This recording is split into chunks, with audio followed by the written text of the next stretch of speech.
Саламатсың ба балақай? 123 сабақ кесінді сызу. Бүгінгі сабақта кесінді сызуды үйренетін боласың. Сабақты бастамас бұрын каналға тіркеліп, лайк басуды ұмытпа. Бірінші тапсырма. Жарысқа түсуші жолда қанша уақыт болды? Суреттегі кесінділердің ұзындығын өлше дейді. Қане олай болса, мына суреттен басталған кесіндіден бастап өлшейік. Сол жақтан бастап оң жаққа дейін қане сызғышымызды қойып өлшейік қызыл кесіндіні.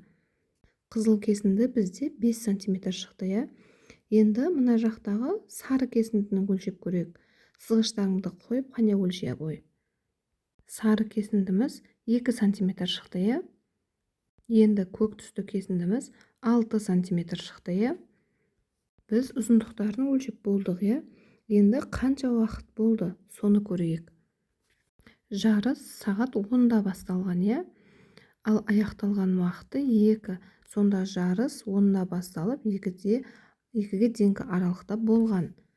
10-нан 2-ге дейін қанша сағат бар, арасына санап көрейікші. 10, 11, 12, 1, 2. Яғни 4 сағат болған екен жарыс. Біз кесінділердің ұзындығын өлшеуді білеміз. Енді қазір сызуды үйренеміз. Сен кесіндінің ұзындығын өлшеу үшін сызғышты пайдалануды білесің. Енді кесіндіні сызуды үйрен. Суретке мұқият қара. Кесінділер сыз дейді. Кесіндіні қалай салу керек? Бірінші, нүкте қой. Бұл кесіндінің басы. Екінші, оған сызғыштың нөлдік бөлігін қойып, кесіндінің ұшы болатын нүктені белгіле. Бұл кесіндінің соңы. Үшінші, сызғышты 2 нүктеге қойып, осы нүктелердің арасына сызық жүргіз. Осы ережені есте сақтауымыз керек. Енді мына суретке қайта оралайық. Бірінші суретте, жаңағы ережеде бірінші нүкте қой дейді. Нүкте қойдық. Енді екінші суретте бізге 3 см кесінді сыз дейді. Бірінші нүктемізді 0-ге қоямыз да, екінші нүктемізді 3-ге қоямыз. Сол екі аралықты сызғыш пен қаламның көмегімен түзу сызып шығамыз. Яғни бұл кесінді деп аталады. Екінші тапсырма. Кесіндіні өлше. Берілген кесіндіден 2 см қысқа және 2 см ұзын кесінділер сыз дейді. Бірінші, берілген кесіндіні өлшеп көруге бізде 5 см шықты берілген кесінді.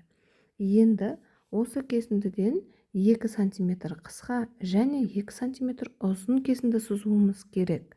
2 см қысқа кесінді сызуымыз үшін 5-тен 2-ні азайтамыз, сонда 3 қалады. Сонда екінші кесіндіні 3 см етіп сызады екенбіз. Келесі үшінші кесіндіні сызу үшін 2 см ұзын кесінді сыз дейді. Сонда 5-ге 2-ні қоссақ 7 болады. Сонда үшінші кесіндіні 7 см етіп сызады екенбіз.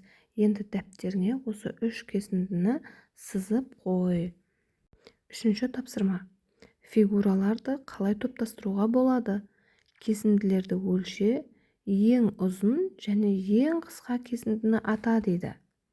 Олай болса, кесінділерді өлшеп көрейік. Көк түсті кесінді 3 см, қызыл түсті кесінді 2 см, жасыл түсті кесінді 4 см екен. Енді осылардың ең ұзын және ең қысқа кесіндісі қайсысы? Ең ұзыны 4 см жасыл кесінді, ең қысқасы қызыл түсті 2 см кесінді. Төртінші тапсырма. Сурет бойынша есеп құрастыр және шығар. Сұлбасын салып, оны толтыр дейді. Суретте ересектерге арналған велосипед және балаларға арналған велосипедтер тұр. Соларды санап көрейік. Бірінші ересектердікін санайық. 1, 2, 3, 4. Келесі балаларға арналған велосипед 1, 2, 3, 4, 5. 5 екен. Енді есептің шартын жазайық. Ересектер велосипеді 4, балалар велосипеді 5. Барлығын табуымыз керек. Барлығын табу үшін 4-ке 5-ті қосамыз. Тең 9 болады. Жауабы барлығы 9 велосипед бар. 5-ші тапсырма. Фигураларды қалай топтастыруға болады? Ол үшін төмендегі кестеге қарайық. Тігінен берілген және көлденеңінен берілген дөңгелектер және дөңгелектер емес, қызыл емес деп көрсетілген. Бізге берілген фигураларды қарап, дөңгелектерді бірінші жинап алып, одан кейін дөңгелектер еместі екінші топқа жинауға болады. Немесе қызыл түсті фигураларды бірінші қатарға, қызыл еместерді астыңғы қатарға топтастыруға болады екен. Осымен бүгінгі сабағымыз аяқталды.